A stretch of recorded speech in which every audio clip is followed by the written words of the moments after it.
ni Gifaransa page ya 474. Kwa lugha ya Kifaransa ukurasa wa 474 haranditse ngo ceux qui proclament les derniers messages de miséricorde devraient sentir qu'il est de leur devoir d'instruire les parents sur le sujet de la religion au foyer.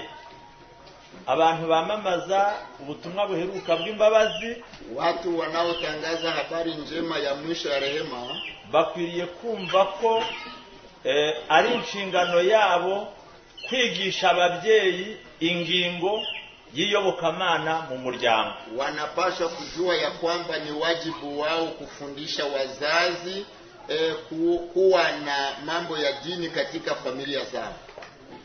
C'est pas la présentation des principes de la loi dédiée aux parents et aux enfants que le grand mouvement de réforme doit commencer. Umurimo ukomeye w'ubugorozi aho ukwiriye guhera, kazi kubwa ya injili mahali inapaswa kuanzia y'ubugorozi ya matengenezo. Umurimo ukomeye w'ubugorozi aho ukwiriye guhera, kazi kubwa ya matengenezo mahali inapaswa kuanzia ni kukugaragariza ababyeyi n'abana babo amahame y'amategeko y'Imana, ni kuwazihirishia wazazi namna wanapaswa kuonya ama kufundisha watoto wao sheria za Mungu. Ese nukuvuga ngo iyo dukoze umurimo w'ubugorozi ariko budahereye mu miryango, ubwo tuba twayobya akayira cyangwa tuba twakoze ikinyuranye. Ni kusema tunapofanya kazi ya matengenezo bila kuanzia katika familia, pale tumefanya tofauti ama kinyume. Kandi koko kugira ngo ikigisho cyacu tukinjiremo muri kumva uburyo ari ingenzi, ubwo hano ni hamwe dusomye, reka dusome no muri iki gitabo cyo kubana n'Imana buri munsi page 102. Na kwa kweli kusudi tujue ya kwamba hili somo letu ni muhimu sana. Tunataka kusoma tena kitabu hiki kuishi na Mungu kila siku ukurasa. Iyobokamana warishoboye mu rugo nta handi ryakunanira. Kama umeweza mambo ya dini katika familia yako, hauwezi kushindwa sehemu zingine. Haranditse ngo hari benshi badakurira mu buntu bitewe nuko batajya bitoza iyobokamana ryo mu muryango. Ukurasa wa 102 ni tarehe 8 mwezi wa 4. Soma tena.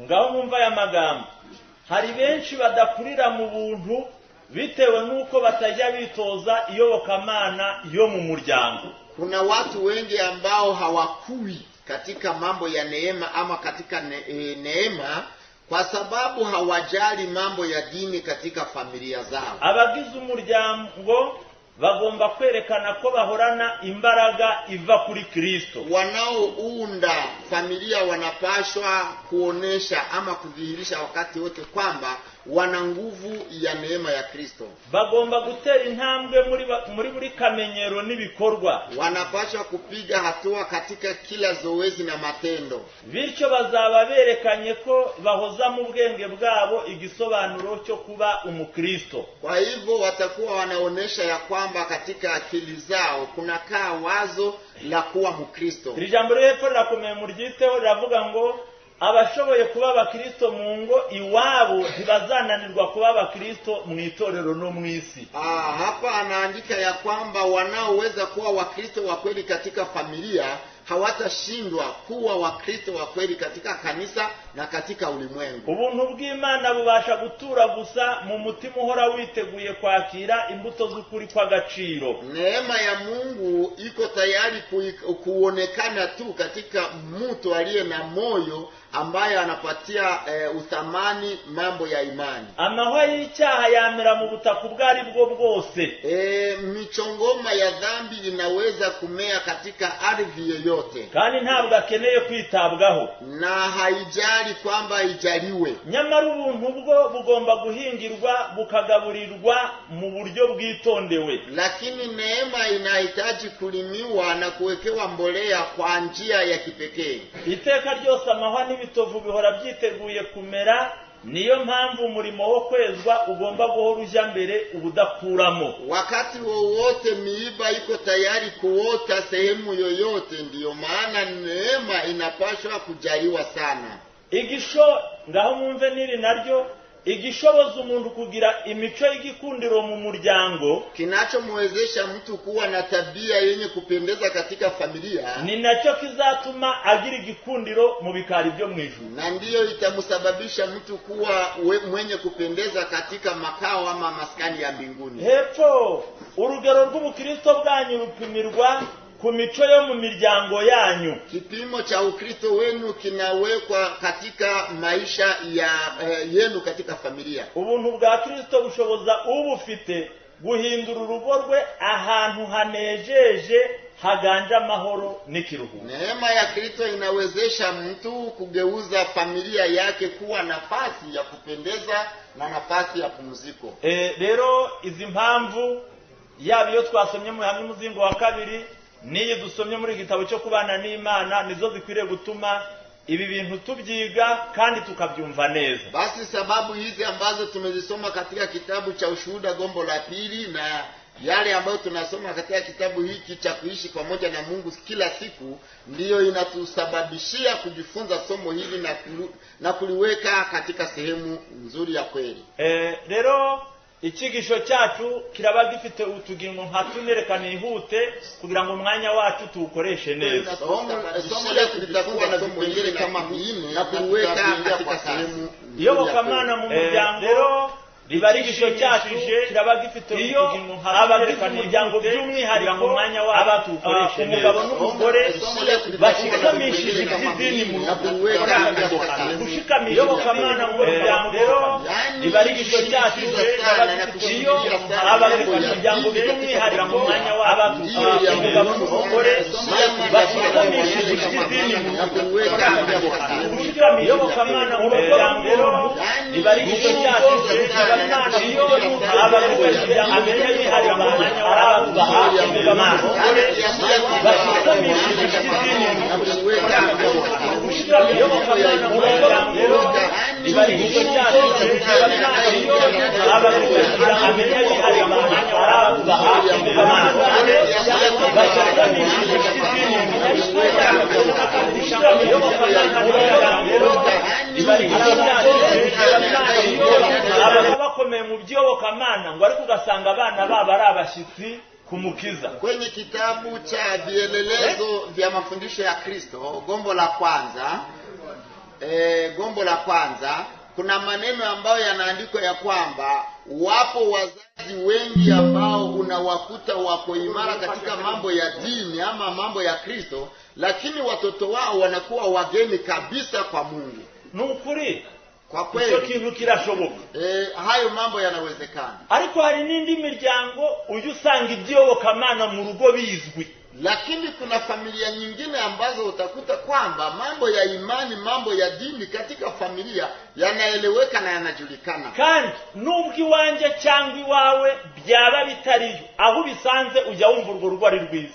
Tena ijapokuwa kwako ama kwangu mambo ya dini hayaendi kabisa vizuri inavyofaa, lakini katika familia ambapo unafika unakuta mambo ya dini yanaheshimiwa, unaonaga ya kwamba hayo mambo ni mazuri. Hari urubugeramo ugasanga utwana duto nitwo duhari tukakwakira igikapu n'inkoni niba ugifite, bwagera mu nzu ukumva bararirimbye, niba ari umugabo cyangwa umugore yaririmba, abana bakareka imikino bari barimo bakaza bakicara bagatuza mukaririmba mugasenga, mbese ku buryo nawe ubona yuko ibyo bari gukorerwa atari ibishyitsi babimenyereye. Yani kuna familia ambayo unapoingia ndani ukiwa wewe ni mgeni, watoto unawakuta ni watiifu, wanashika begi lako, fimbo yako, wanakukaribisha nyumbani, wanaanza wimbo, munaomba, au na wewe mwenyewe unapowakuta katika familia unakuta wana tabia za utiifu. Ariko hari n'ahandi usanga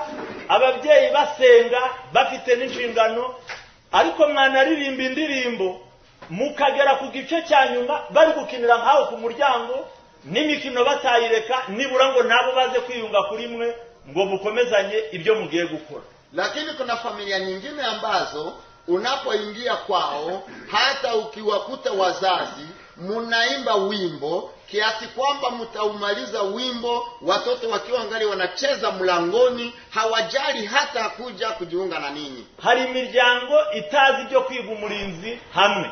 Familia nyingine zipo ambazo hazijui kujifunza somo la mlinzi asubuhi pamoja ama jioni kuomba pamoja. Noneho hari n'ukuntu yusanga iyo mu matorero cyangwa abantu batuye bafite ahantu hamwe bigira umurinzi, hakajya hajyayo abakuru naho abana bose uhereye ku ncuke n'ingimbi n'abasore basigara baryamye, abandi bakajya mu materaniro, ukashaka iyo bazamenyera ibyo bintu ukahayoberwa. Sehemu zingine unakuta kwamba kuna familia 2-3 ambazo kila asubuhi wanajifunza pamoja mlinzi kwa sababu wanakaribiana, lakini wanaoshiriki mlinzi hiyo unakuta ni baba na mama, lakini wavulana wao na wasichana wao, watoto wadogo, wanabaki wamelala. Yani unajiuliza watoto hawa ni lini watatambua mambo ya Mungu?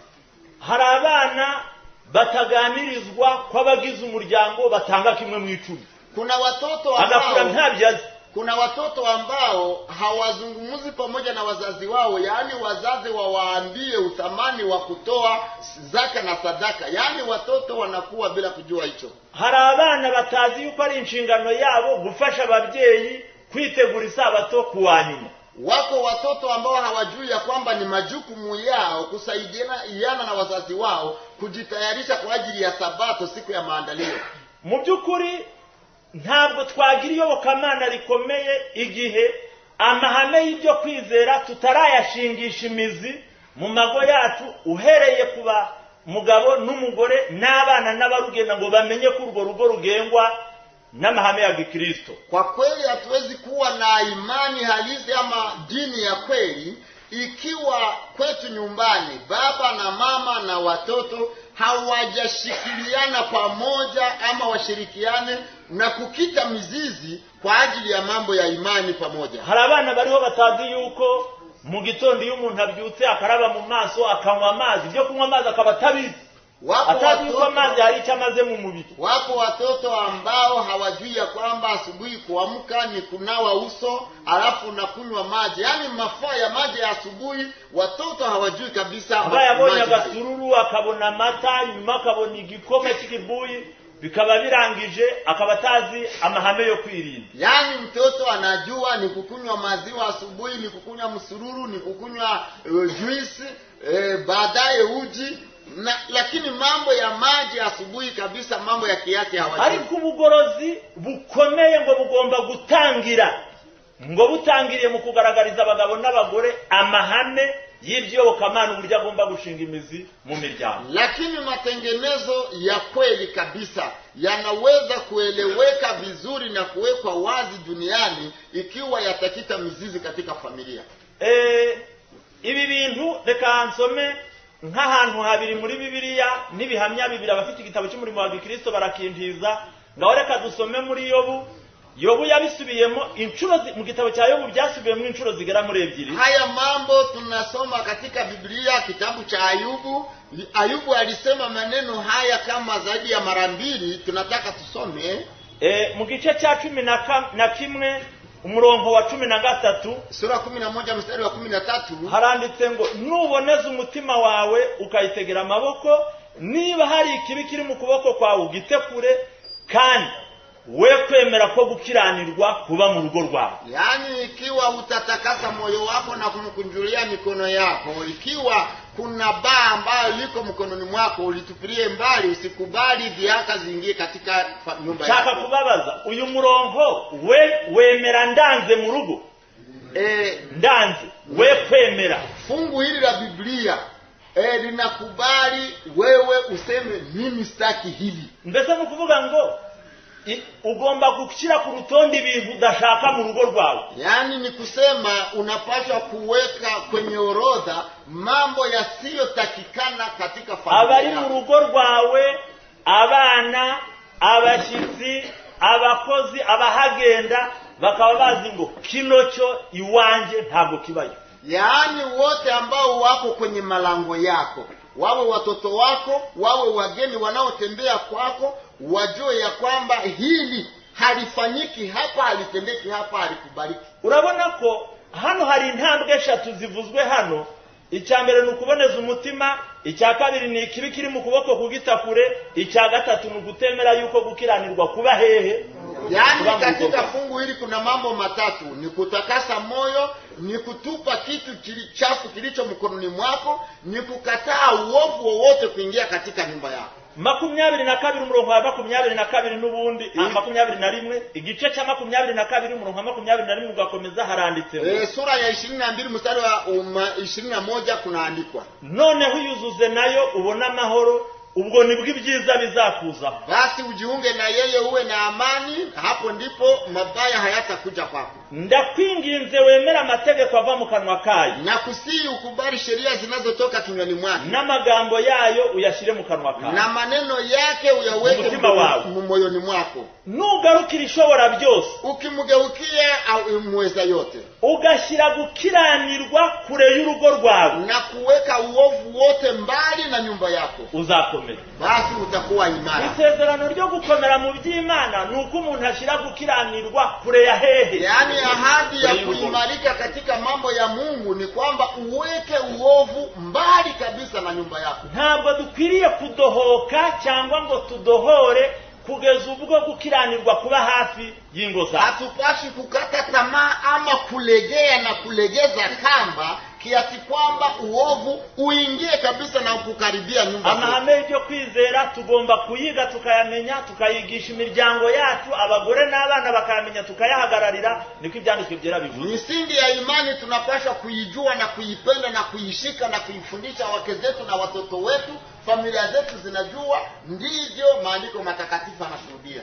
Muri igitabo cy'Ibihamya by'Itorero umuzingo wa mbere kandebe niba ariho nifuzaga gusoma kitabu cha Ushuhuda gombo la kwanza. Nataka kuangalia maneno ndani ya kitabu hiki. Reka turebe ngaha ni page ya 455 umuzingo wa mbere w'igitabo cy'Ibihamya, ukurasa wa 455 kitabu cha Ushuhuda gombo la kwanza. Haranditse ngo anasoma sewa nayivuze 455 ama 455. Sewa abana ntabwo akwiriye kwemera ntabwo akwiriye kumera nk'umwana ukora ibyako kanya kuko bimujemo. Baba wa watoto hapashi kuwa kama mtoto anayefanya mambo yanayokuja ghafla hivi tu. Ahujwe n'umuryango we n'imirunga yera kandi itunganye. Anashikanishwa ama anaambatanishwa na familia yake kwa kamba takatifu za haki. Buri wese mu bagize umuryango ahanga amaso kuri se w'abana. Kila mmoja katika wanafamilia anapamba macho yake kwa baba wa watoto. Mumberino jambo lirakomeye. Musikie neno hili. Izina rye inkingi y'urugo nibwo busobanuro nyakuri bw'izina umugabo. Yaani jina la mume ni nguzo ya familia ama ya nyumba. Na ndiyo tafsiri ya neno mwanaume. Ndiyo tafsiri ya neno mwanaume, kuwa nguzo ya nyumba. Ndiyo tafsiri. Ni ushyiraho amategeko. Yeye ndiye anaweka sheria, akagaragariza mu matwara ye ya kigabo imico idakebakeba, na kudhihirisha katika mwenendo wake wa chanaume tabia ambazo haziyumbi: imbaraga, nguvu, ubunyangamugayo, kuwa muungwana, kuba umunyakuri, kuwa mkweli, no kuba ingirakamaro ku buryo bufatika, na kuwa wa manufaa katika mambo yanayodhihirika. Mu busobanuro bwuzuye, katika tafsiri kamili, se w'abana ni umutambyi w'urugo rwe. Baba wa watoto ni kuhani wa familia. Ashyira igitambo ku gicaniro cy'Imana mu gitondo na nimugoroba. Anaweka kafara kwenye madhabahu ya Mungu asubuhi na jioni. Mu gihe umugore n'abana bafatanya nawe mu masengesho no mu guhimbaza. Wakati muke na watoto wake wanashirikiana na baba na kusaidiana naye katika maombi na kutukuza. Iri jambo rifite uru rugombo rufite umugabo umeze atya. Mwumve rino jambo. Nyumba ambayo ina mume anayefanana hivi, Yesu azatinda mu rugo rumeze nk'uru. Yesu ataishi na kukaa na kuchelewa sana katika familia kama hiyo.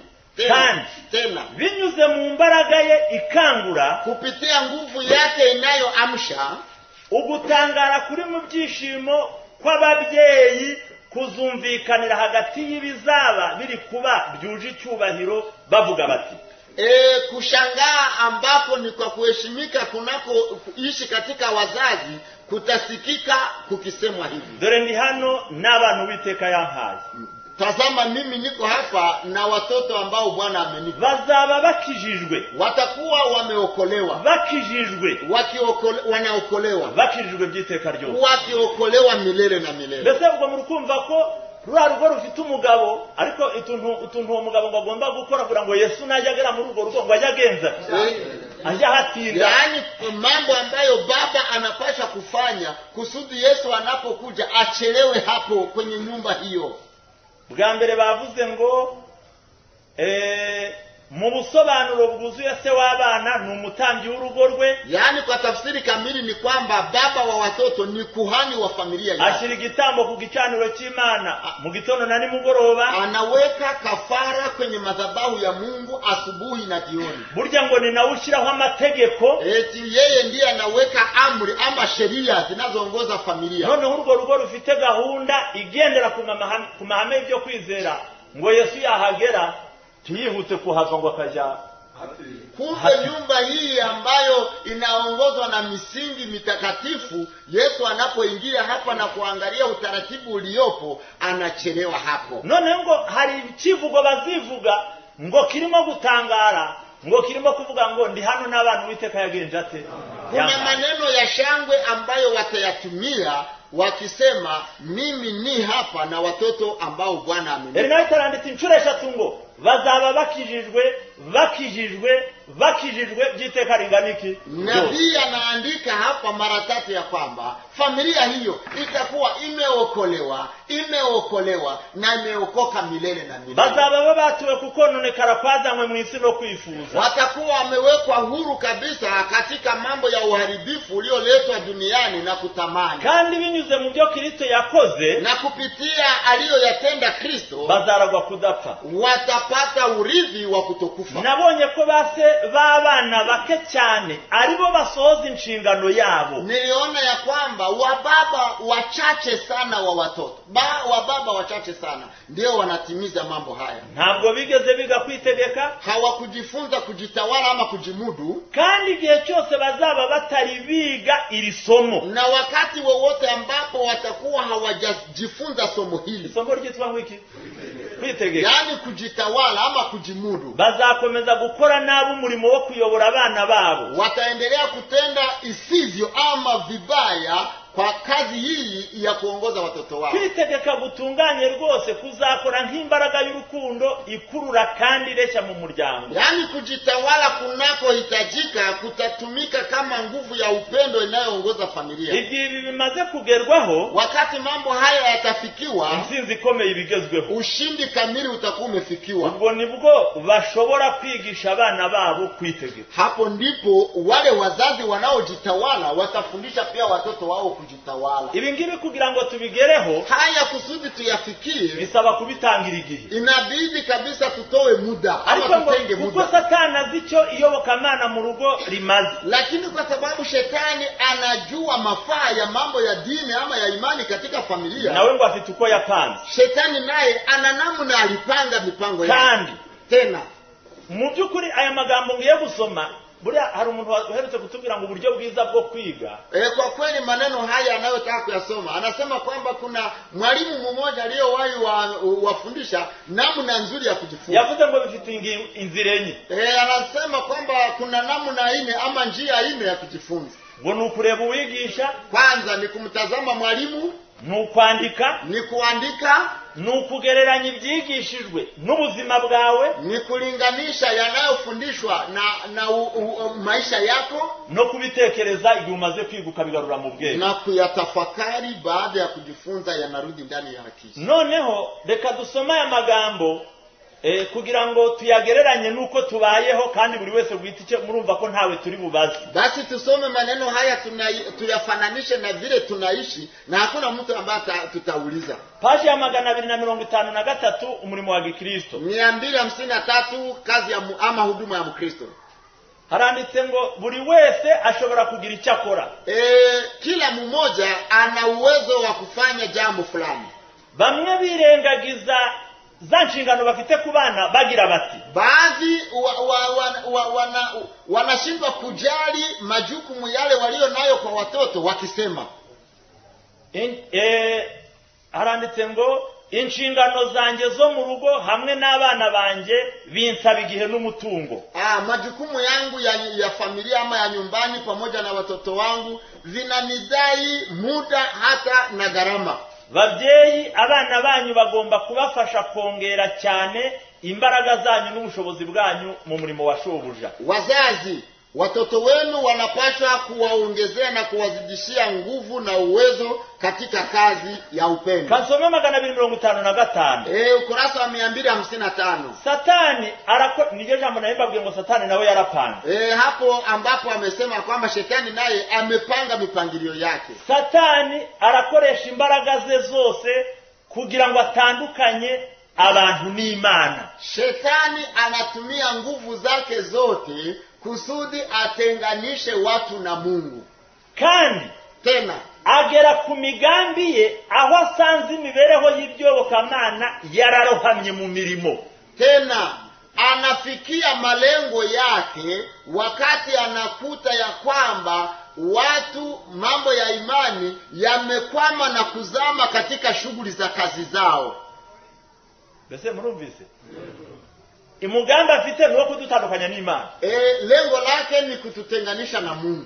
Ariko ngo imigambi yegerwaho ryari, lakini shabaha zake ama lengo lake linafikiwa wakati yobokamana ryararohamye he. Anapokuta mambo ya dini au mambo ya imani yamezama ndani ya shughuli zetu za kazi za kila siku. Mbese nta bantu muzi bajya bataha saa 4 z'ijoro? Je, hamwajui watu ambao wanatoka kazini mwao saa 4 za usiku kandi bakagenda saa 11 tena wanaondoka saa 11 alfajiri? Kuri babwiraga heko kuganira nk'abagize umuryango. Je, alfajiri hiyo wanakuwa na wakati wa kuongea na watoto wao ama jioni? Niyashoboye gutuma ibitekerezo byabo birundukira mu mirimo kugeza ubwo basigara batagifite n'igihe cyo gusoma Biblia. Yani shetani anapoona ameweza kuchukua na akili zao na kuziweka kabisa katika shughuli za kazi zao kiasi kwamba hawana muda hata kidogo wa kusoma Biblia, no gusengera mu rwiherero, hata kuombea katika faragha, no gutamba igitambo cya mu gitondo na nimugoroba cyishimwe no guhimba, hata kuweka kafara kwenye madhabahu asubuhi na jioni kwa kushukuru na kutukuza Mungu. Mbese nukuvuga ngo niba mu gitondo abantu badafite igihe cyo kwigana umurinzi nk'abagize umuryango, nimugoroba ntibagira igihe cyo kuririmba no gusoma isomo no gusenga nk'abagize umuryango, ngo imigambi ya Satani yagenje ati. Yani familia wakati asubuhi hawana muda wa kuimba na kuomba na kusoma somo, na jioni hawana muda huo wa kuimba na kuomba na kusoma somo. Kumbe shetani anasema malengo yangu nimeyafika. Mamo ntacyo bimutwaye abantu bagiye mu materaniro ku isabato bakajana hehe, kuko azi yuko ubwo badafite iyobokamana mu rugo bazahemukirana, bazazambagurika, bazajya basenga ariko ari abapagani. Shetani anajua kwamba ingawa familia wanaenda katika ibada siku ya Sabato na mikutano mikubwa katikati ya wiki, lakini nyumbani kwao hawana hiyo nafasi ya maombi asubuhi na jioni. Shetani anajua kwamba lazima watanguka katika makosa mengi sana katika familia zao. Ntekereza ko nk'abakozi b'Imana iyi ngingo twasaba Imana ikongera ikayivugurura mu mitima yacu, tukavugurura iwacu, kandi n'amatorero iki kintu kikigishwa kigasubizwa mu imbaraga, kuko nibwo buzima bw'amatorero yacu. Ushauri wa mwalimu unaonesha kwamba ni muhimu sana kwetu sisi walimu, sisi wahubiri wa Injili kabisa, tuhuishe jambo hili katika familia zetu ili tuweze kuinua tena jina la Kristo kwenye kafara ya asubuhi na jioni. Ikindi numva navugaho ku ngingo ya kabiri ni ukwirinda guhemukirana no guhagikana. Yaani kipengele cha pili ni kujihadhari tusikoseane ama kudhulumiana ama kulazimishanya mambo ambayo Besabagizana, yaani mtu anamkaza mwingine kiasi kwamba abagize umuryango anamtawala kimabavu. Cyane aho ndibwerekeze ni ku mugabo n'umugore. Yaani sehemu ambayo talenga sana ni kwa mwanaume na mwanamke. Nasomye mu gitabo cha Ministere de la Guérison, alisoma katika kitabu cha huduma ya uponyaji, amagambo avuga ngo ingorane iyo zije mu muryango zibabaza umutima nkuko kanseri ibabaza umubiri. Wakati shida zinaingia katika familia zinaumiza moyo kama vile saratani ama kansa inavyoumiza mwili. Ni kila cyigisho kivuga ngo gerizo mentale. Vuga ngo uramutse ukurasa wa 209. Uramutse ugize ibyago wowe n'umugabo wawe, wowe n'umugore wawe mugakimbirana, ubwo kanseri ibabaza umutima yinjiye. Yaani unapokuwa na shida, wewe mume unakoseana na mke au wewe mke unakoseana na mume wako, ni kwamba kansa ya kiroho ama ya kiakili imeingia. Hari ukuntu abantu bahemukirana. Kuna namna watu wanakoseana. Ugasanga umugore ahemukiye umugabo, umugabo ahemukiye umugore, ariko kikaba ari ikibazo kitari gito. Unakuta mume amekosea mke wake ama mke amekosea mume wake, lakini inakuwa shida ambayo si ndogo. Ariko hari n'abantu batagira imbabazi. Lakini kuna pia watu ambao hawana huruma. Reka nsome umurongo wo muri Bibiliya, nongere nsome nk'ahantu nkangahe muri ibi bitabo n'ingingo nawe nyiveho. Tasoma fungu la Biblia na Shuhuda, halafu kipengele hiki nacho akitoke. Uyu murongo wo mu Bacamanza nitusome bavandimwe muwumve. Kitabu cha Waamuzi tutasoma maneno yafuatayo. Mu gice cya 19 cy'Abacamanza umurongo wa mbere. Sura ya 19 kitabu cha Waamuzi mstari wa kwanza. Ab'Igiswahili baraza kwisomera. Wa Kiswahili watajisomea wenyewe. Muri iyo minsi nta mwami Abisirayeli bari bafite, nuko hariho umulewi wasuhukiye mu gihugu cyo hakurya y'imisozi miremire ya Efurayimu, ashaka umugore w'i Betelehemu y'i Buyuda. Bukeye uwo mugore we aramuhararuka, akajya sambana, arahukana, ajya kwa Betelehemu y'i Buyuda, amara y'amezi 4. Reka mbabaze, uyu mugore nta bibazo yari afite. Hapa mwanamke ambaye alikuwa na mume, mwanamke hakuwa yani mwaminifu kwa mume wake, akazini, baadaye akamwacha mume wake, akaenda kwao, akakaa miezi 4. Bwa mbere yaramuhararutswe, kwanza alimwacha kiakili. Bwa kabiri ntabwo banditse ngo arasambana, ahubwo baranditse ngo akajya sambana. Ubwo bandi Kinyarwanda ubwo ni inshuro imwe yabikoze. Yaani mwanamke akawa anazini, sio kwamba alizini mara moja, alikuwa anazini. Ntiyagarukiraho, arahukana. Baadaye akaacha mume wake, akaenda kwa baba yake. Iwaba mara y'amezi angahe? Kwa baba yake akakaa miezi 4. Nimukomeza kino gice, niwe wa mugore burya umugabo yagiye gucyura, agarutse binjira mu mudugudu w'Ababenyamini, baracumbika. Aho bacumbitse abagabo bose bo muri uwo mudugudu baraza bamuteraniraho, baramufata, arapfa. Huyu ndiye mwanamke ku ngufu, arapfa. Nka mu gitondo umugabo bamucagagura mu ibice 12 abikwirakwiza mu miryango y'Abisirayeli mu zicano ryakurikiyeho, ariko burya byari bikomotse kuri uyu mugore uhararutswe umugabo. Huyu mwanamke alikuwa na tabia mbaya kabisa. Noneho hari n'igihe uyu ni umugore dusomye muri Biblia, ariko hari n'igihe umugabo ahararuka umugore. Huyu ni mwanamke ambaye tunamsoma katika Biblia, lakini kuna wanaume pia ambao wanachukia wake zao, nao wanawakosea, kama wanafanya uasherati.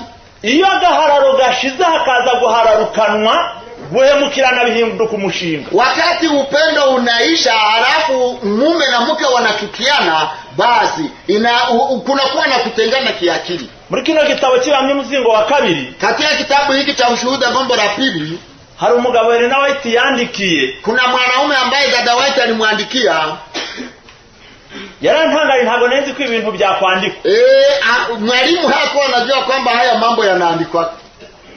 Ni umugabo wari ufite umugore w'umunyantege, kuna mubiri w'uburwayi. Ni mwanaume aliyekuwa na mke mudhaifu kwa kimwili, yani mudhaifu kwa magonjwa. Umugabo we afite ibibaraga, ashoboye no kurya ibyo kurya ibyo ari byo byose. Mume yeye alikuwa na afya, alikuwa anakula kila aina ya chakula. Maze umugabo amuhimisha kujya haha ibyo wamugora adashoboye. Mume sasa yeye kwa ukaidi wake akawa ananunua chakula ambacho mke mudhaifu mgonjwa hawezi.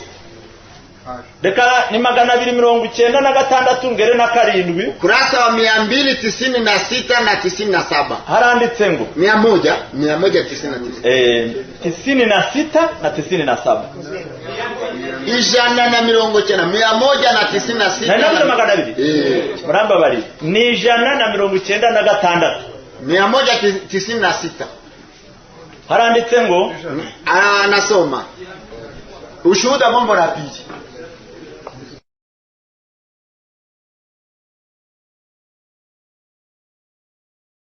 9:6 kugeza na 7. ni Shuhuda ya 17. Ibiramango wabaye umunebwe, wewe kwa kweli umekuwa muzembe asante. Ntiwagize ubushake bwo gukoresha imbaraga Uwiteka yaguhaye. Haukukuwa na utashi wa kutumia nguvu ulizopewa na Bwana. Iki nico gishoro cyawe. Basi huo ndio mtaji wako. Ukoresha izi imbaraga, kutumia nguvu hizi, kutitiriza no kugira akamenyero ko gukora, kufanya bidii na kuwa na mazoea ya kufanya kazi, byari kugushoboza kubona ibiguhumuriza mu buzima. Vingekuwezesha kuwa na maneno ya kukufariji katika maisha yako. Warihenze maze utekereza ko ubwibone ari bwo bwateye umugore wawe kwifuza kubona ibyo kumutera kumva amerewe neza hafi ye. Umejidanganya ukafikiri ya kwamba kiburi ndicho kimemufanya mke wako kutamani kuwa na azitiwe kandi agenzurwa cyane nawe. Amekuwa na muda mrefu akizingirwa, tena akiweza kuangaliwa sana na kutazamwa sana na wewe. Akeneye ibyo kurya birushijeho kugaragaramo ubuntu. Anahitaji chakula ambacho kinadhihirisha neema.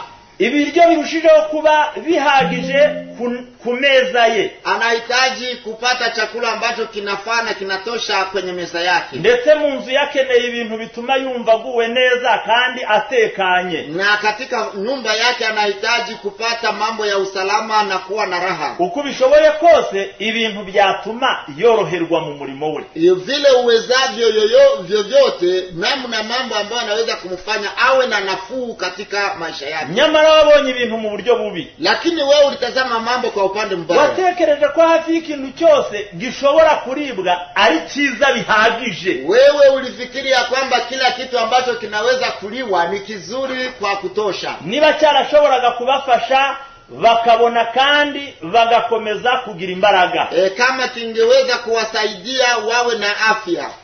Wakomeje kuvuga ko ibiryo byoroheje kandi bike ari byo ngombwa ku mugore wawe wari ufite intege nke. Wewe uliendelea kusema kwamba chakula chepesi tena kidogo ndicho kinafaa kwa mke wako ambao ni mdhaifu. Nyamara umubiri we ntushobora gukora amaraso meza, lakini mwili wake hauwezi kutengeneza damu nzuri. Unashoboye gukora inyama na haiwezi kutengeneza minofu ya mwili. Ukoresheje amafunguro wizirikagaho ubwawe ukabasha kumererwa neza. Mke wako akitumia chakula ambacho wewe mwenyewe uliendelea kuzingatia, ukiona kwamba ndicho chakula kizuri. Abantu bamwe ntibashobora gukomeza kubeshwaho n'indyimwe ni abandi bashobora gufata bakamererwa neza nubwo byaba biteguwe kimwe kuri bose. Watu wengi hawawezi kuishi kwa kula. Abantu bamwe, baadhi ya watu, kasombura sobanura nta kibazo urabyumva. Abantu bamwe ntibashobora gukomeza kubeshwaho n'indyimwe ni abandi bashobora gufata bakamererwa neza nubwo byaba biteguwe kimwe kuri bose.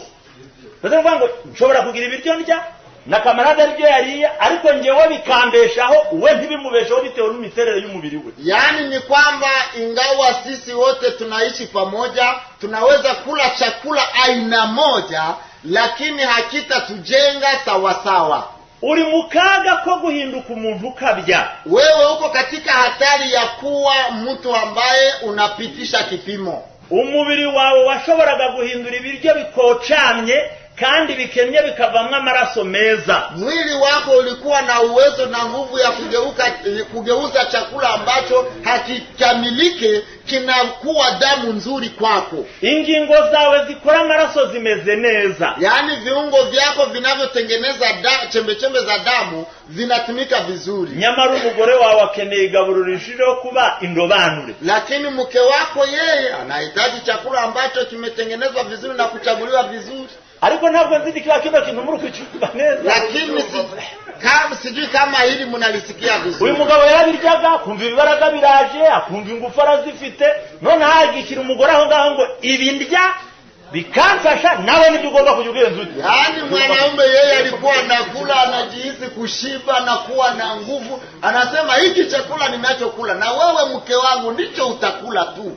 Nureka karya ibiryo nk'ibyawe, mwumve, Ukiacha anakula chakula kama chako unachokula wewe. Umubiri wawe washoboraga kuvanamwe amaraso meza, mwili wako ungeweza kupata damu nzuri katika chakula hicho. Umubiri we ntuzashobora kubyakira. Lakini mwili wake yeye mke wako hautaweza kupokea kabisa. Ntabwo afite ubuzima, hana afya.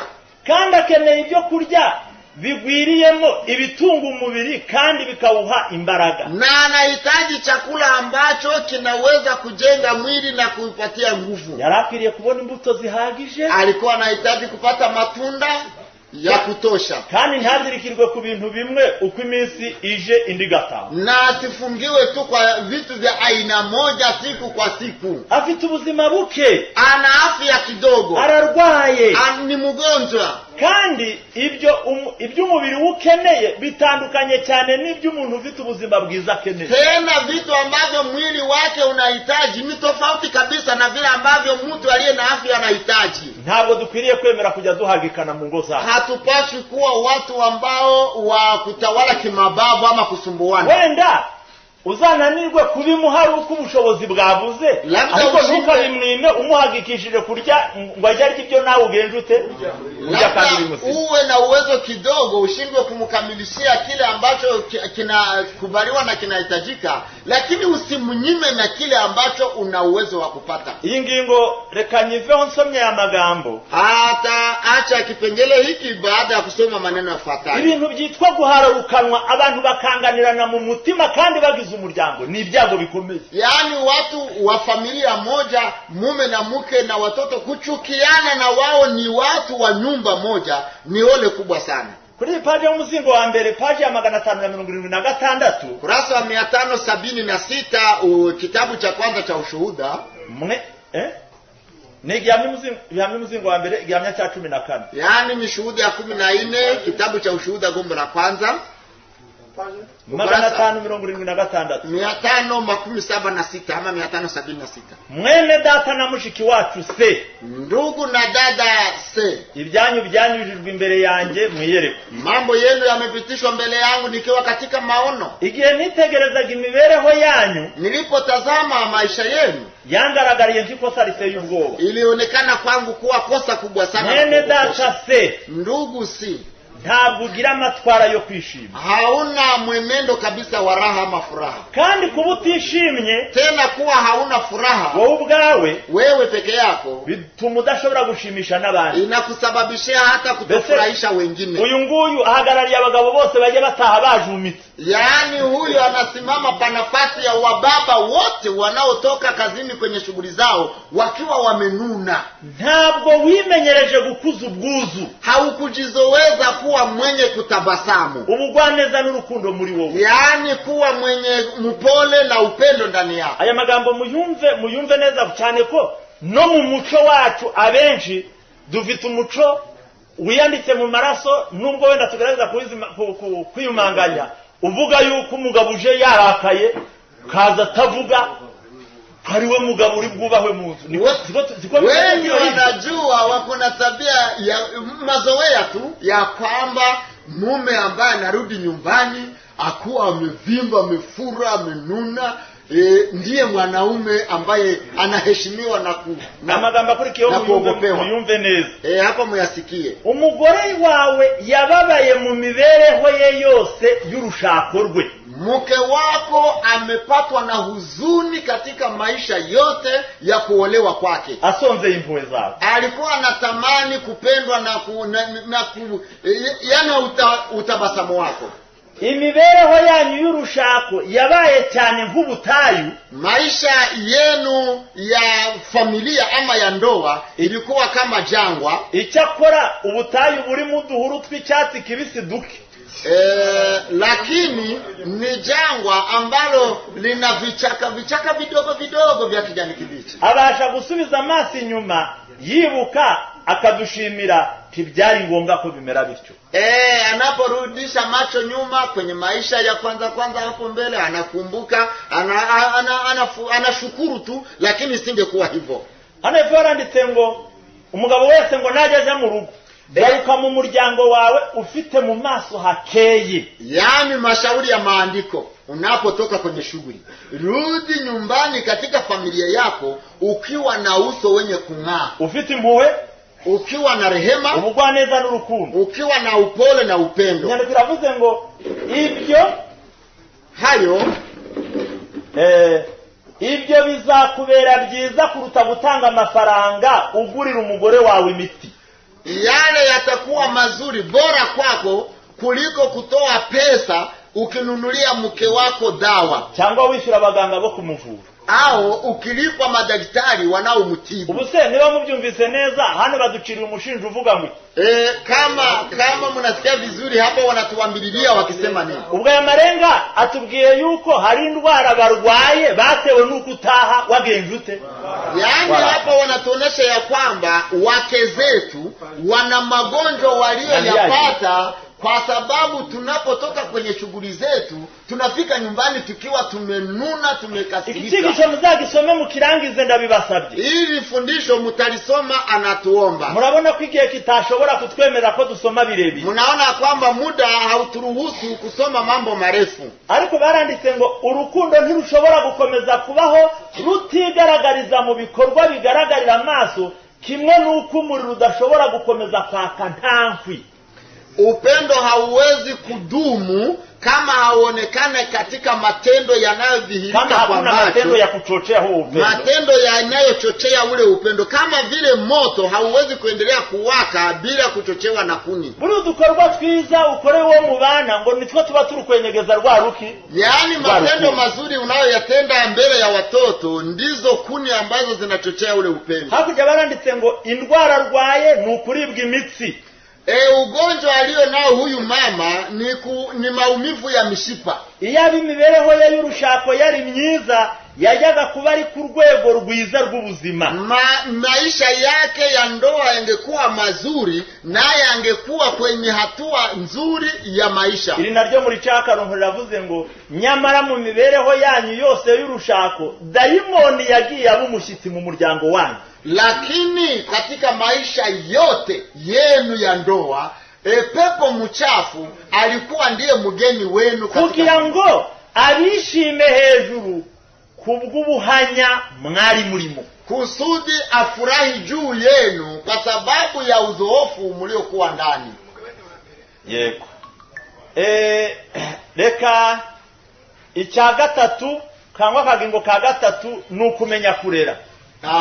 Kipengele cha tatu ni kujua kulea. Ntabwo iyobokamana bese muri make iyobokamana mu muryango bwa mbere na mahame y'ibyo twizera agomba gushikamishwamo kandi agashinga imizi. Yaani kwanza mambo ya dini katika familia ni kuchukua misingi yale tunayoyaamini, tunayashindilia na kukita mizizi katika familia. Icya kabiri ni uko umugabo n'umugore bagomba kwirinda guhemukirana, guhagikana no guhararukanwa. Ibi bintu bigomba kwirindwa, urukundo tukajya duhora turuvugurura. Ya pili ni kwamba baba na mama ama mume na mke wanapaswa kujitenga kabisa na mambo ya kusumbuana, kuchukiana na kukoseana. Kuri ingingo yo kurera, ku kipengele hiki cha tatu cha kulea, kubwo mwanya mureke nyarutse mvugeho amagambo make. Kwa muda ataenda kasi aongee maneno machache. Mu Migani 22:6 muzi ko handitswe ngo menyereza umwana inzira akwiriye kunyuramo akiri muto, azarinda b'umusaza ataragenza ate. Katika Mithali tunasoma ya kwamba uzoeze mtoto anapokuwa mdogo atakuwa mtu mzima na hajatoka katika njia. Kandi mwamaze kumva uburyo Satani yapanze ngo tutazinjiza ibyobokamana mu miryango yacu, ngo yadushyiriyeho imirimo iyobokamana rizajya rizikamamo, ngo tukabura umwanya wo gusoma Bibiliya no gutamba igitambo. Na tumekwisha kusikia ya kwamba Shetani naye ameweka mipango yake ili atuzuie tusiimbe, tusiombe, tusisome neno la Mungu asubuhi na jioni, ili kazi zetu ziweze kumeza ile utaratibu. Hari umuntu Helena White yandikiye muno, yari umuyobozi mu itorero, ngo yari afite umwana umwe, ariko ngo yarananiwe kumurera.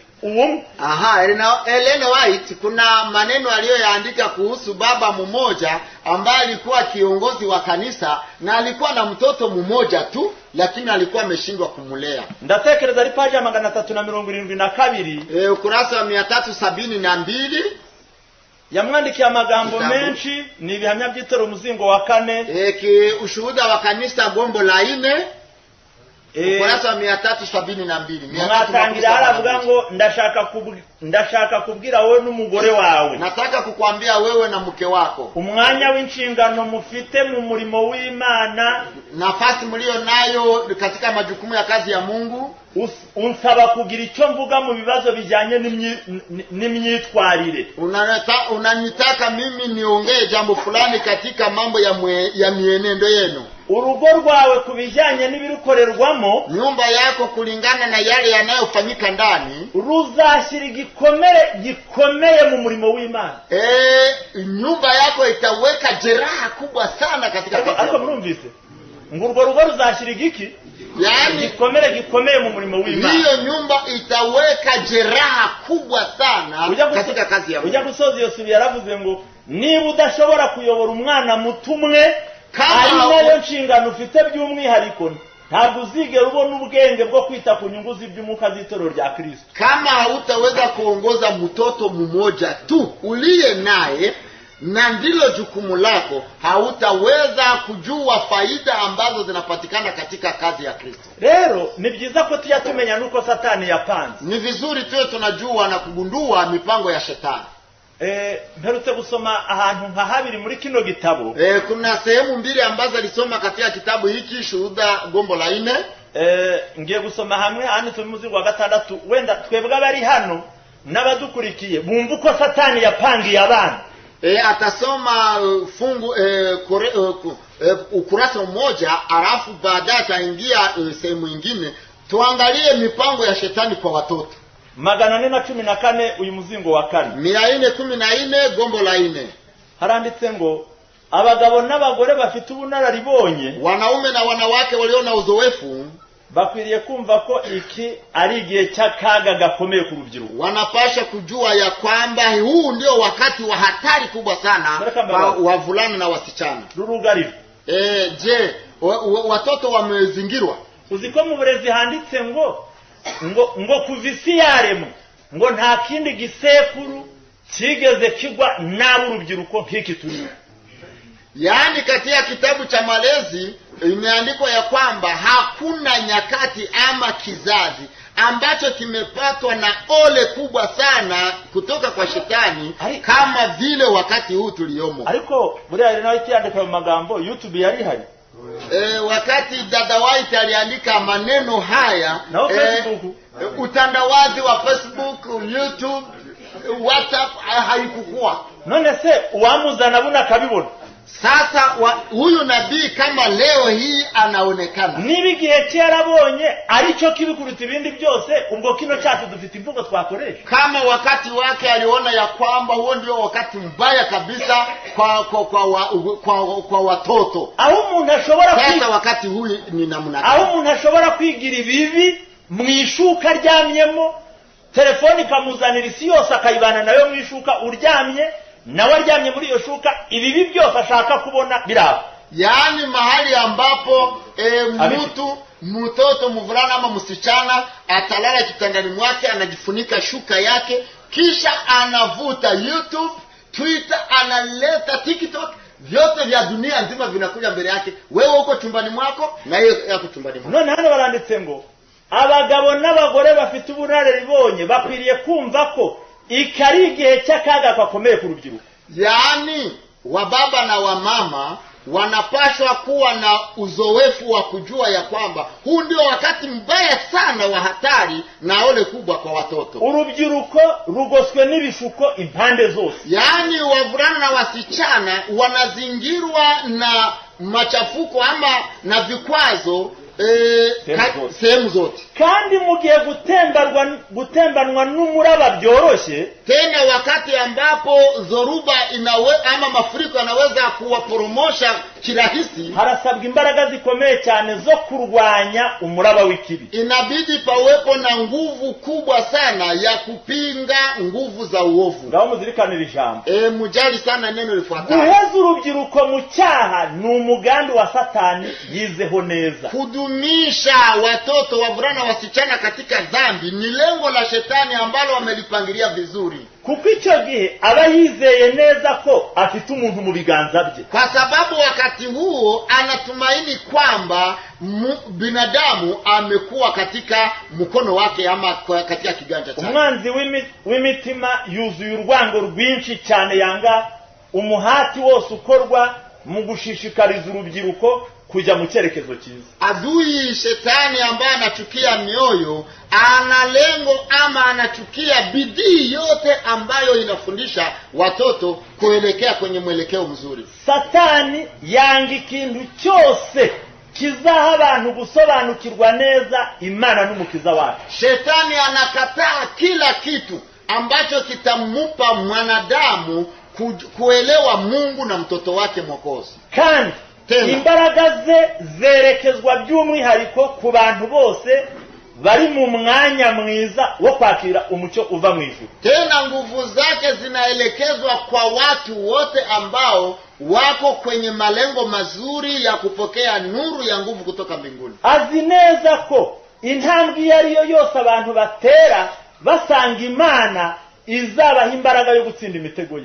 Anajua kweli wazi ya kwamba hatua yote ambayo watu wanapiga wakimkaribia Mungu itawapatia nguvu za kushinda mitego yake. Abaturije mu byaha byabo bibereye munsi y'ibendera rya Satani. Wanaotulia katika maovu na dhambi zao wako chini ya bendera ya Shetani. Ariko iyo habayeho gukoresha umwete kugira ngo abantu bamenagura imbaraga ze, lakini inapofanyika bidii yote kusudi watu waweze kuvunja nguvu zake, umujinya urabyutwa, hasira yake inaamushwa, maze agatangirana umurimo we umwete kugira ngo aburizemo umugambi w'Imana bibaye bishoboka. Naye anatumia nguvu zake zote kusudi azuie mipango ya Mungu ikiwa itawezekana. Kambabwire, atuambie, Satani ntabwo afite imigaryo. Shetani hana mzaha. Nta nubwo afite intege nke mu byakora. Na hana ulegevu katika matendo yake. Reka murabona nk'ubu ngubu isi yose izi yuko umurabe wasigira abana ari ishuri. Dunia ya sasa inajua ya kwamba urithi ambao wazazi wanapaswa kwa watoto ni kusoma. Icyantangaje. Lakini kitu kilichomshangaza mwalimu, ibyo ntabwo ndi kubipinga nibyo. Yeye hapingi, ndivyo ilivyo. Ariko icyantangaje nuko no mu bana byamaze kujyamo nubwo yabicuke. Kitu kinachoshangaza ni kwamba hata kwa watoto wadogo nao wanajua ya kwamba urithi wao ni kusoma shule za dunia. Katurebe abigeze bakora urugomo bagiye ku ishuri bakirirwa mu gihuru, abanyeshuri bataha nabo bagataha. Watoto ambao waliwahi kukataa kwenda shuleni wakifika njiani wanaenda kuzurura. Buna bo bana ntibagihari. Wale watoto kwa sasa hawapo. Ndebe umuhati bafite. Anapoangalia bidii watoto walio nayo kwa sasa, ntacyo byari bitwaye. Hiyo haikujua inajali. Ariko ibi bintu nibo bihuze n'iyi nyandiko. Lakini haya mambo tuyakutanisha na hii na andiko hili. Ibi ngiye gusoma ntabwo ari bipinga ngo abana be kwiga kuko abana bacu bagomba kwiga. Haya nayotaka kuyasoma hayapingi kwamba watoto wetu wasisome. Ariko niba bafite ibishuko bahurira nabyo ku mashuri. Lakini kama kuna vikwazo ama kuna vishawishi ambavyo wanakutana navyo huko shuleni, twe tukaba dufite intege nke mu kurandura bya bindi Satani yateye. Sisi nyumbani kama wazazi tunakuwa wadhaifu sana kwa kung'oa vile vishawishi ambavyo Shetani amepanda ndani ya mawazo ya watoto wetu. Kugeza ubwo ushobora kuba yaba ababyeyi yaba abayobozi b'amatorero, abana bakaba bashobora gufunga bakamara amezi 2 mu rugo nta materaniro bagiriwe, kiasi kwamba wazazi ama viongozi wanaoongoza makanisa, watoto wanaishi nyumbani katika likizo ama vacances miezi 2 na hawapate mafundisho ama mikutano ya watoto. Mwumva ibyo bajya bahurira nabyo iyo kwishuri. Sasa tusikie yale ambayo wanakutana nayo kama vishawishi huko shuleni. Page 159 umuzingo wa 6 haranditsemo. Ukurasa wa 159 ama 159. Mukuja kwiga mu mashuri yacu, tunapoenda shuleni kwenye shule zetu, abenshi mu basore n'urubyiruko, wengi wa vijana na watoto batandukana n'imbaraga yorosha imitima, wanatengana na nguvu inayolegeza mioyo, kandi kayigarurira irangwa mu muryango, na nguvu ambayo inaweza kujivutia mioyo ya watoto ambayo inakuwa katika familia. Ipaje ariko ipaje mwayumvise 159 159 gombo la 6. Mukuja kwiga mu mashuri yacu, katika kwenda kusoma shuleni mwetu, abenshi mu basore n'urubyiruko batandukana n'imbaraga yorosha imitima kandi ikayigarurira irangwa mu muryango. Mbese baratandukanye n'umuryango, yani wanatengana na nguvu inayonyenyekeza mioyo na kujivutia mioyo ambayo inakuwa ndani ya familia. Batandukana natwe rero bageze mu kihe kigero? Ni ryari? Sasa hao watoto wavulana na watoto wanatengana na wazazi wao katika familia wakati gani? Igihe nyacyo mu buzima bwabo bari bakeneye kugenzurwa cyane n'ababyeyi babo, wakati muhimu ama maalumu wa watoto ambao walipashwa kuchunguzwa sana na wazazi wao. Ni wakati gani? Bagize imyaka 12 niho abarangije primaire, none hagiye kure y'abaki, y'ababyari bwo yarageze igihe cyo kugenzurwa akakuba bugufi. Wale watoto ambao wanakuwa na miaka 12 wanatengana na wazazi wao, na wakati huo ndio kabisa wangekuwa karibu na wazazi. Usanga bakurwaho ababyeyi babo bashobora kubagiraho ububasha n'ubushobozi. Unakuta kwamba wanatoka sehemu ambazo wazazi wao walikuwa na mamlaka na uweza juu yao, wanatengana nao, hanyuma bakajugunywa mu muryango mugari w'urungano rwabo rufite imico n'imiterere y'ubuzima itandukanye. Hapo wanapelekwa sehemu ambazo wanaunganishwa na watoto wa umri wao tofauti, wenye tabia tofauti. Ndio bageze ku ishuri bagera yari amatsinda abiri. Wanapofika shuleni wanakuwa matabaka mawili. Bamwe muri bo, baadhi yao mu bwana bwabo, katika utoto wao, baba barahawe ikinyabupfura nkene, wanakuwa wamepewa malezi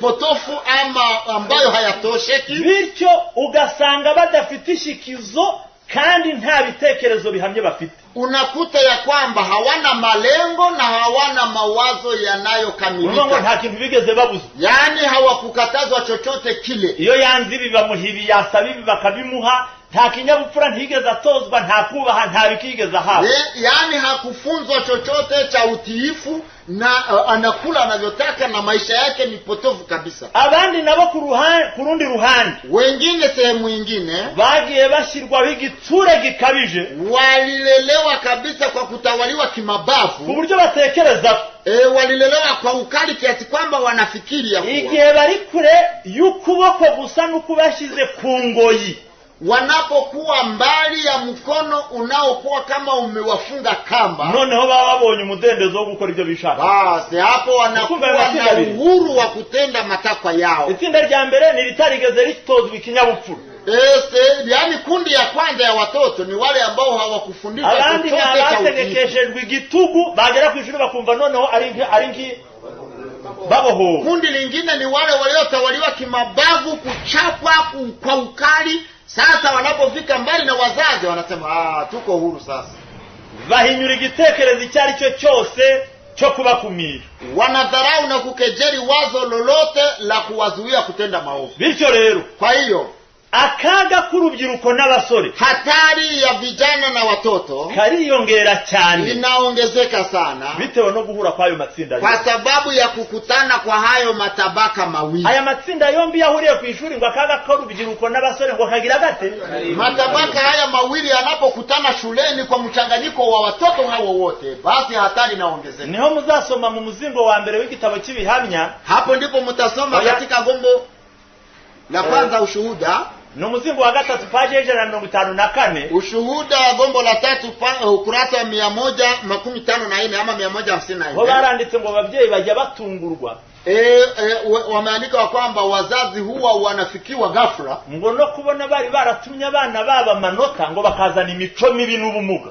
Kuona waliwapeleka watoto wao shuleni wakifikiri watakuja wakiwa na alama nzuri za shuleni, wanaleta tabia mbaya na ulemavu. Ni 154 umuzingo wa gatatu ukurasa 154 gombo la 3. Ushuhuda kamba baze bana b'Imana atatuuliza iki kintu gikwiriye gusengerwa. Je, jambo hili linapaswa kuombewa? Iyobokamana mu miryango yacu likwiriye gusengerwa. Mambo ya imani ama ya dini katika familia zetu tunapaswa kuyaombea. Tukinjiza mahame y'ibyo twizera mu mikorere yo mu miryango yacu. Tuingize misingi ya imani zetu katika utendaji wa familia zetu. Amasengesho ya mu gitondo na nimugoroba akagarurirwa imbaraga zayo. Maombi ya asubuhi na jioni yarudishiwe nguvu zake. Ikiganiro cy'abagize umuryango, yani mazungumuzo ya wanafamilia. Kwiriza ubusa no gusenga kw'abagize umuryango bari gusengera ibyaha byabo no kwezwa kwabo n'imbaraga y'Umwuka Wera. Kufunga na kuomba wanafamilia wakiombea dhambi zao na tabia zao mbovu na udhaifu wao, wakiomba nguvu ya Roho Mtakatifu. Kugira igihe cyo gukosorana, bakajya bakosorana nk'abagize umuryango. Kutenga muda na nafasi ya kuwa tunakosoana sisi kama wanafamilia. Niba hari ugenda ukundi bitewe n'imico itandukanye atari gukunda ubutumwa, abantu bakamushaka nkuko wa mubyeyi yashatse igiceri cyari cyaguye mu mukungu bakakongeza itabaza. Ikiwa kuna mmoja wa wanafamilia ambaye anaenenda isivyo, wanafamilia wakae wamtafute. Kwa nini huyu anaenda hivi kama vile yule mama alitafuta sarafu ambayo ilikuwa imepotea. Tugenda tubona abana bananiye ababyeyi. Mara huwa tunaona watoto waliowashinda wazazi. Ababyeyi bakagira gahinda. Wazazi wanahuzunika. Ariko hari kibazo njya nibaza. Lakini kuna swali ambalo anajiuliza. Bajya batunanira twarakoresheje imbaraga mbese ku buryo Imana itatuvera ngo ivuge ngo nta kundi reka bakunanire nta kutakoze. Je, wako tuba tutarakoze nta guhari. Wakati watoto wanatushinda, wanapelekwa huku na pepo wachafu, wanakuwa na tabia mbaya, wewe mzazi umefanya uwezavyo kiasi kwamba Mungu hata kulaumu, naye atasema ulifanya yote lakini mtoto amepotea kivyake. Bese ndikuvuga ngo akamara dasobanure nyuma, ndikuvuga ngo tugomba kubigisha, tukabasengera, tukabahendahendera, tukibayegereza, tukagirute, tukabasomera ibyanditswe. Uko ibyo byose tugomba gukora. Bajya batunanira twarabikoze, cyangwa hari naho Imana yatuveba ngo reka bakunanire kira ntiwagenje ute tuwagikoze nta bihari. Yani mwalimu anauliza kwamba tunapaswa kuwaombea, tunawafundisha, tunawakemea, tunawaonya. Yani sasa yale yote ambayo maandiko yanatuamuru kufanya tumeyafanya kiasi kwamba hakuna lawama kwetu kwa Mungu na kwa watu kusema huyu acha watoto wapotee, huyu naye hawajali. Reka dusabe Imana bino bintu. Hebu tuombe Mungu mambo haya. Hari urugo twasomye, kuna nyumba ambayo tumesoma waho umugabo ashiraho amategeko, mahali ambapo mwanaume anaweka sheria, wakabikingi y'umuryango we, anakuwa nguzo ya familia yake. Wala cyo gisobanuro cyo kwitwa umugabo, ambayo ndiyo tafsiri ya kuitwa mwanaume. Yarangiza ngo akabari we uyushyiraho amategeko agenga urwo rugo, na baba ndiye anaweka sheria zinazoongoza nyumba hiyo. Ngo akabera mu yobokamana ry'igitambo cya mu gitondo na nimugoroba, anawaongoza katika mambo ya dini au ya imani, akiweka kafara ya maombi asubuhi na jioni. Ngo maze Yesu yareba uko urwo rugo rumeze, ngo yahagera akahati. Hapa tumesoma ya kwamba Yesu anapoangalia utaratibu wa familia hii, anaikara pale muda mrefu. Ntabwo ajya hatinda ari gukora ubusa, ngo ahubwo ajya hatinda ari kubaha imigisha. Eti hakawie pale tu kwa kutazama hivi, bali anakawia pale kwa kubariki familia hii. Reka dusabe Imana buri wese muri twe imuhurwo rugo. Hebu tuombe Mungu kila mmoja wetu apewe nyumba kama hii. Maze ubukristo nitubugaragariza mu muryango, burya ngo ni nabyo bizadushoboza kubugaragariza no mwisi no mwitorero. Ukristo wetu tutakapoudhihirisha katika nyumba zetu, katika familia zetu, na ndipo utakuwa wa uthamani katika kanisa na katika nchi ama dunia.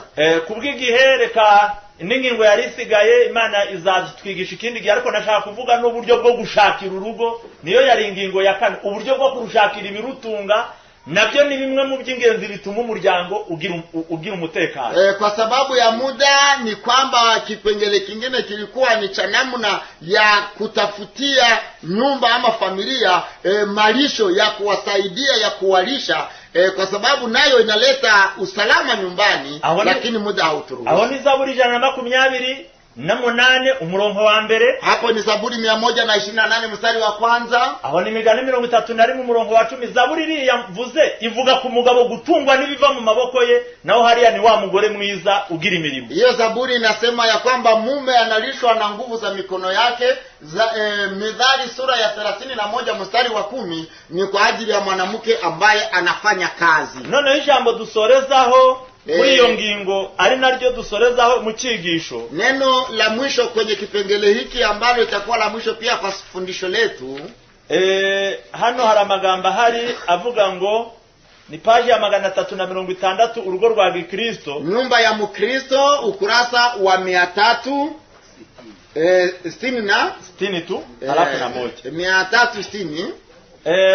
havuga ko mbese ni birebire ariko reka nsome amagambo abiri magufiya.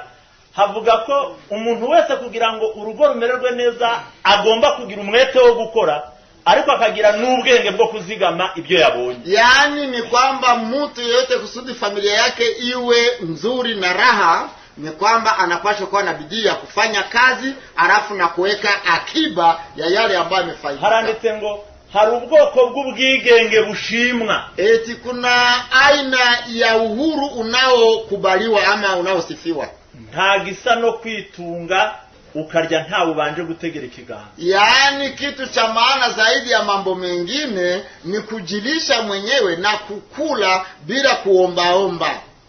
Kwifuza kwigira wowe ubwawe ni icyifuzo cyiza kandi cy'agaciro. Kutamani kujitawala na kujimudu mwenyewe ni mambo ya kwanza tena ya thamani. Ni ngombwa kwimenyereza akamenyero ko gukora no kuzigama. Ni vizuri kujizoweza tabia ya kutumika pia na kuweka akiba. Noneho kuzigama ngo tuzazigame gute? Basi kuweka akiba itakuwa namna gani? Mugomba kwita ku byo musohora kugira ngo bitarenga ibyo mwinjiza. Tunapaswa kujali kwa yale ambayo tunatoa ili yasizidi yale ambayo tunapokea. Mugabanya makene yanyu. Basi tupunguze mahitaji yetu. Imana yo mwijuru dufashe. Mungu wa mbinguni atusaidie. Iduhe umwete wo gusenga. Tupatie bidii ya kuomba. Iduhe umwete wo gusoma. Atupatie bidii ya kusoma. Amahame yobokamana cengere mu mago yacu. Misingi ya imani ingie kabisa katika familia zetu na kupenya. Abagabo n'abagore be guhararukanwa ahubwo urukundo turuvugurure. Wanaume na wanawake wasichukiane bali wapendane zaidi.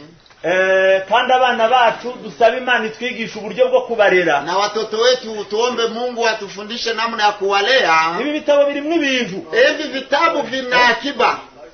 Ni page ya 360 na 361.